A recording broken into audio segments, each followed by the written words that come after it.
ये लोग जो लोग आरोप लगा रहे हैं, आप इनकी कई विजुअल देखेंगे। ये पहले भी पर जब जब जो है चुनाव होते हैं, यही 8-10 लोग का आरोप होता है। इसलिए अपनी फोरम पर जाना चाहिए, अपनी फोरम पर शिकायत करनी चाहिए। ये सब पार्टी के यदि वफादार लोग हैं तो सही रास्ते अपने के बीच दो बातें रखना है कि जिस तरह से चुनाव की अपेक्षा थी इंडिया गठबंधन को, वो हमारी अपेक्षा पूरी नहीं हुई। और उसका एकमात्र कारण है कि हमारे इंडिया गठबंधन के मुख्य प्रतिद्वंदी कोई राजनीतिक पार्टियां नहीं लड़ रही थी। मुख्य प्रतिद्वंदी कोई भी क्षेत्रीय पार्टियां इंडिया गठबंधन के उम्मीदवारों के संयुक्त उम्मीदवारों से नहीं लड़ रही थी। वो इलेक्शन कमीशन के उम्मीदवार के तौर पर जो है ये इलेक्शन कमीशन ऑफ इंडिया अपने उम्मीदवार को उतारी थी और उसके सामने इंडिया गठबंधन के तमाम संयुक्त उम्मीदवार लड़ रहे थे। वो संदर्भित विषय ये है कि जिस तरह से आचार संहिता के बाद कोड कंडक्ट लागू होने के बाद जिस तरह से लोगों के खाते में पैसे दिए गए, लोगों को खाते में दे करके, जो फर्स्ट ग्रेजुएट थे उनके खाते में देकर, वृद्धाओं को देकर, ये इलेक्शन के बीच में जो इलेक्शन की पूर्ण प्रक्रिया शुरू थी, वोटिंग पड़ने तक 2 फेज में वोटिंग थी। 11 तारीख के 11 तारीख के वोटिंग थी। हमें जो ज्ञात हुआ है 8 तारीख तक खाते में पैसे गए हैं। और बिहार के सभी बूथों पर जो आजीविका दीदियां और अन्य स्कीम वर्कर को जो लगाए गए थे, वो उनसे नंबर में लगे, वोटर के नंबर पर लगे महिलाओं और पुरुषों से ये पूछती थी, कान में जाकर पूछती थी, गेट पे घुसते ही पूछती थी कि क्या आपके खाते में पैसे आए। और तब आगे जाकर ये महिलाएं लाइन में भी लगे हुए लोगों को कहते थे कि का तोर खाता में पैसा अलवा। जो महिला कहती थी कि आप आई, उसको वो इशारा करती थी, और जो महिला कहती थी कि मेरे खाते में नहीं आई, तो वो कहती थी कि ठीक है अब मिलेगा। तो हम इसलिए मैं सीधे तौर पर कह रहा हूँ कि इंडिया गठबंधन के तमाम संयुक्त उम्मीदवार, हम लोग किसी पॉलिटिकल पार्टी से नहीं, इलेक्शन कमीशन के उम्मीदवार से लड़ रहे थे। चूँकि इलेक्शन के बीच में पैसा देने का रोकने का अधिकार केवल इलेक्शन कमीशन को था, जो नहीं रोका, और रिजल्ट जो है हम लोग के सोच के अनुकूल नहीं आया। लेकिन बाहर जो लोग विरोध कर रहे हो तो आप ही लोग पे आरोप लगा रहे हैं। देखिए, ये अखिल भारतीय कांग्रेस कमेटी एक आंतरिक डेमोक्रेसी में विश्वास रखती है। विरोध करने का तरीका गलत है, आरोप लगाने का तरीका गलत है। इसके लिए आपको यदि स्क्रीनिंग कमेटी टिकट बांटने के लिए बनी है, पीईसी बनी है, सीईसी बनी है, स्क्रीनिंग कमेटी बनी है, उसमें कई प्रोसेस जा करके उम्मीदवारों का चयन हुआ है। उसके बाद भी यदि किसी कार्यकर्ता को, किसी लीडर को ये लगता है कि मेरे साथ अनजस्टिफिकेशन हुआ, तो उसके लिए भी ये फोरम है। ये पार्टी के फोरम में रह करके अपनी बात कहना चाहिए। यदि आप असंतुष्ट हैं अपने जो है किसी भी बिहार प्रदेश कांग्रेस कमेटी या किसी केंद्रीय लीडरों से, तो आप उनकी शिकायत केंद्रीय नेतृत्व को आप रिटर्न में मिल करके कर सकते हैं। लेकिन मीडिया में जा करके पार्टी को छवि खराब करना, निराधार आरोप लगा करके, और पार्टी के छवि खराब करने का फोरम मीडिया नहीं है। ये अवैध तरीका अपनाए हैं। इसलिए कौन क्या विरोध कर रहा है, वो विरोध करने का तरीका पर सवाल है। वर्कर हैं, उनको यदि सही मायने में कांग्रेसी हैं तो उनको, हमको लगता है कि तरीका भी पता होना चाहिए कि टिकट लेने का तरीका स्क्रीनिंग कमेटी CEC है, तो इसका आरोप का भी निदान करने का तरीका फोरम कांग्रेस पार्टी में ऑलरेडी है। उस फोरम पर जाकर के आज भी वो शिकायत कर सकते हैं, वो खुले मन से शिकायत कर सकते हैं, नेताओं से, केंद्रीय नेताओं से मिल करके शिकायत कर सकते हैं। ये सारे विंडो ओपन हैं। लोग हैं जो चुनाव से पहले भी विरोध कर रहे थे और अभी भी विरोध कर रहे हैं। चुनाव के पहले भी आप लोगों का यही लोग विरोध कर रहे थे जो आज कर रहे हैं। पार्टी के आइडियोलॉजी से जो लोग जुड़ के मीडिया में बोल रहे हैं, सवाल तो ये उनसे पूछना चाहिए। नहीं, आप बताइए ना, है कि नहीं, ये बताइए, पहले आप रिपीट मत कीजिए ना, पहले पूरी बात सुन लीजिए।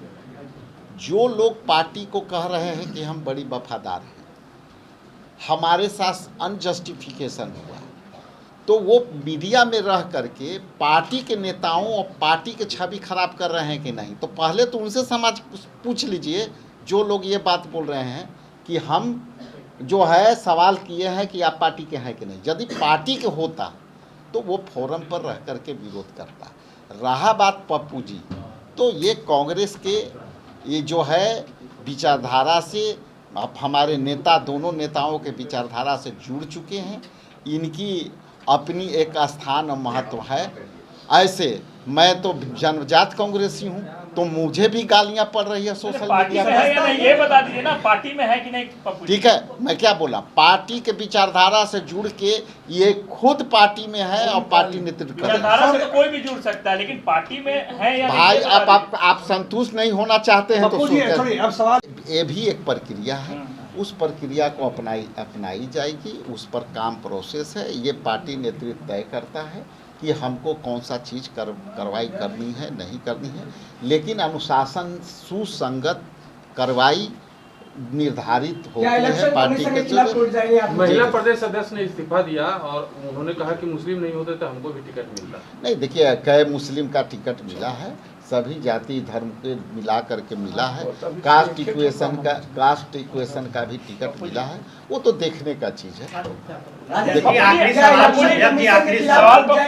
जो विरोध कर रहे हैं उनका कहना है कि 2010 में करारी हार हुई, प्रदेश अध्यक्ष प्रभारी ने इस्तीफा दिया, 19 में कांग्रेस की लोकसभा में करारी हार हुई, राहुल गांधी। लोग सवाल कर रहे हैं, जो लोग सवाल कर रहे हैं करारी हार का, नैतिकता का पाठ पहले अपने देखें कि पार्टी के फोरम पर हमको जाके विरोध करना चाहिए, तब इस पर बात करना चाहिए। यदि नैतिकता का हनन खुद कर रहे हैं मीडिया में जाकर, तो ये कैसी नैतिकता कर? क्या आप लोग इलेक्शन के खिलाफ? अरे भाई सुनो यार, आपका भी विरोध हो रहा है, आप समझाने आए थे, आप ही के खिलाफ लोग हो गए, कह रहे हैं कि आप दलाल हैं, आप एजेंट हैं, आप ही का विरोध शुरू हो गया। मेरी बात आप समझ, पहले तो 10,000 के चलते ये जीत नहीं है, ये जीत है फर्जी चोरी। SIR जो हमारे नेता की शंका थी वो साबित हुई। 49,000 पूर्णिया में वोट कटे, इस तरह इनके यहाँ प्रवीण जी के यहाँ 36,000 वोट कटे, 19,000 तक जो 22,000 इनके सर के यहाँ वोट कटे, 19,000 जो वोट कटे 19,000 तक, उसमें हम 27 वोट से 11,000 तक जो हम हारे हैं 127 सीट पर। पहला। दूसरा कि लगभग 83 पॉइंट कुछ % सीट पर इंडिया गठबंधन को बैलेट पेपर में अधिक वोट है। हम बैलेट पेपर में चुनाव जीत रहे थे और हमको मशीन में चुनाव हराने का प्रयास किया गया। किसी भी मंत्री को बैलेट पेपर में 2-3 मंत्री को छोड़ के तीसरे का नहीं है, हमको किया गया। तीसरा, 7 करोड़ 42 लाख वोट थे। 7 करोड़ 42 लाख के बाद 7 करोड़ 45 लाख कहाँ से हुआ? और वित्त मंत्री के हस्बैंड ने 1 करोड़ 73 लाख वोट फाजिल पड़े, यह ट्वीट किए हैं कल, आप उसको उठा करके देख लीजिए, ये 1,73,000 वोट कहाँ से आए। तीसरी चीज़, वोट जब हम लोग के घर कटे, हमारा कटा वोट, कटा दलित का, EBC का, यादव का, माइनॉरिटीज़ का, तो 49,000 कटे तो हम 50,000 आधा हो गए। हमको अगले बार से ज़्यादा वोट आया 93,000, ठीक है, और उसको आ गया 1,30,000। तो हमने बीजेपी का वोट लिया, अगले बार 65,000 कांग्रेस को वोट मिली, और इस बार हमको 93,000 वोट आया। तो सर कैसे वोट उसको 130,000 मिल गया। उसके बाद 12 जगह पर 1,22,400, 1,22,400, 1,22,400, 1,22,400 इक्वल वोट कैसे आया। तीसरी चीज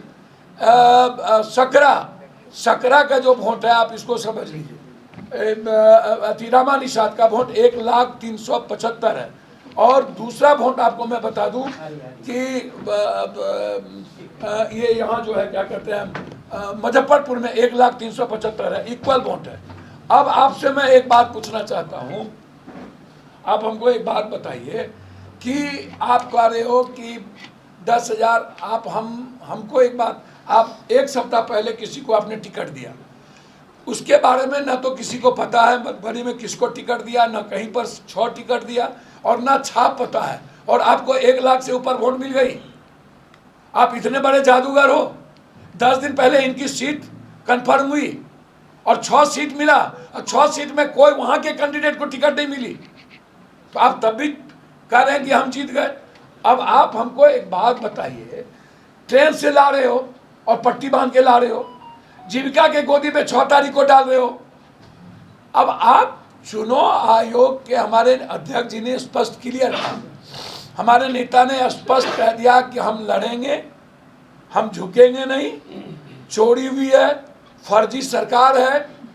बीजेपी या चुनाव आयोग के माध्यम से लड़के नीतीश कुमार को खत्म करने का उनकी साजिश ज्यादा थी। हम लोगों को तो उन्होंने चोरी करके हराया, नीतीश कुमार को खत्म करने की साजिश थी कि बीजेपी चाहती थी। आप उठा करके देख लीजिए, जब तक नीतीश कुमार जी को एनडीए गठबंधन का नेता नहीं चुना गया तब तक वो रिजाइन करने नहीं गए। आप समझिए मजबूरी, आप इसको समझ लीजिए। और होम मिनिस्ट्री मांगा जा रहा था, नहीं मिली, एकदम कंफर्म कर दिया। उसके बाद आप इसको भी समझ लीजिए कि कांग्रेस पार्टी चुनाव हारी नहीं, हमें इंडिया गठबंधन को चुनाव हराया गया। हमें चोरी करके बिहार के गरीब जनता के अधिकार का छीन करके हमें हराया गया।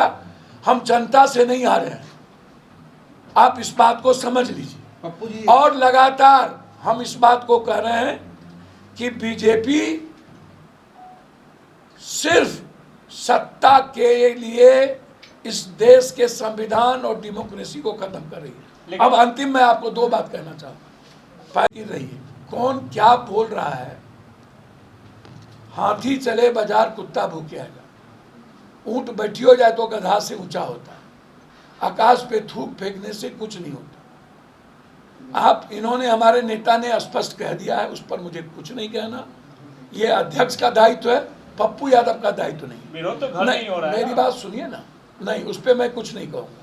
एक मेरी बात, जो विरोध हो रहा है आपका जो विरोध किया उससे तो कुछ बोल दीजिए, आपका क्यों विरोध किया? अच्छा मेरी बात तो सुनिए। आप पे गलत आरोप लगा, तरह तरह के बात कहे जा रहे हैं, दलाल बोला जा रहा है, एजेंट बोला जा रहा है। मेरी बात बाहर में कह रहे कौन है पप्पू यादव, कहाँ है कांग्रेस? पप्पू यादव कांग्रेस में नहीं है, वो सदस्यता नहीं है। वो अध्यक्ष बताएंगे सर, वो अध्यक्ष बताएंगे, मुझको नहीं पता। मेरी बात तो सुनिए ना, मैं वर्कर हूँ कांग्रेस का। आपको प्रवासी कह रहे हैं। अरे आप चुप रहिएगा या नहीं, मैं वर्कर हूँ कांग्रेस का। राहुल गांधी और प्रियंका गांधी और कांग्रेस का सच्चा सिपाही हूँ।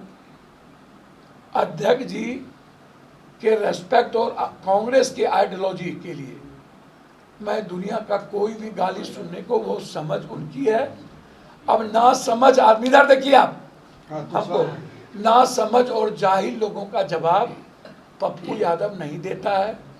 दया के पात्र हैं, कृपा के पात्र हैं, और दया के पात्र आदमी का जवाब नहीं। मैं कांग्रेसी हूं या नहीं हूं, ये या तो हमारे अध्यक्ष जवाब देंगे या राहुल गांधी जी। हमें किसी की सर्टिफिकेट यादव कांग्रेस में है, जो लोग विरोध करें वो देखिए ये जी, मैं 2 बात करना चाहूँगा, सिर्फ 2 बात। पहली बात, हम वीवी पैट की काउंटिंग चाहेंगे। हमारे नेता भी लगातार ये सवाल उठा रहे हैं। वीवीपैट का मैं काउंटिंग चाहता हूँ।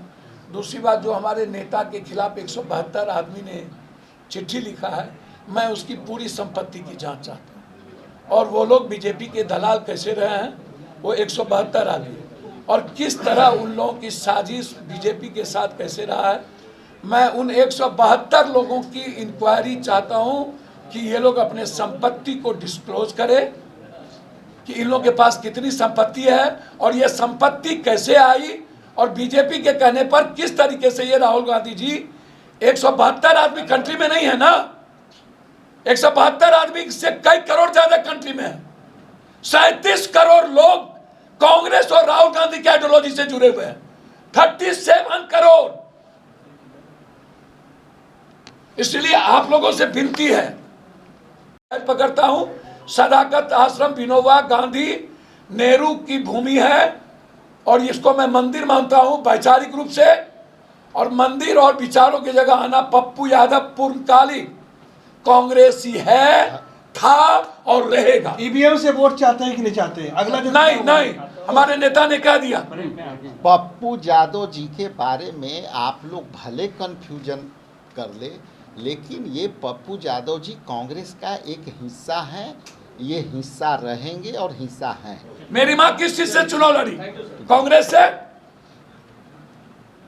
मेरी पत्नी किस चीज से चुनाव लड़ी? मेरे दादा और मेरे नाना फ्रीडम फाइटर थे और कांग्रेस मेंबर थे। मेरे नाना कामेश्वर मंडल कास्ट समिति में इंडिपेंडेंट का मतलब हम एसोसिएट मेंबर है कांग्रेस के। और आप ईवीएम की बात कर रहे हैं ना? जी सर। कर्नाटक के मुख्यमंत्री ने घोषणा कर दिया ईवीएम से चुनाव नहीं होगा। यही 2028 के चुनाव नहीं, उन्होंने घोषणा कर दिया पंचायत चुनाव हम बैलेट पेपर पकड़ाए। यही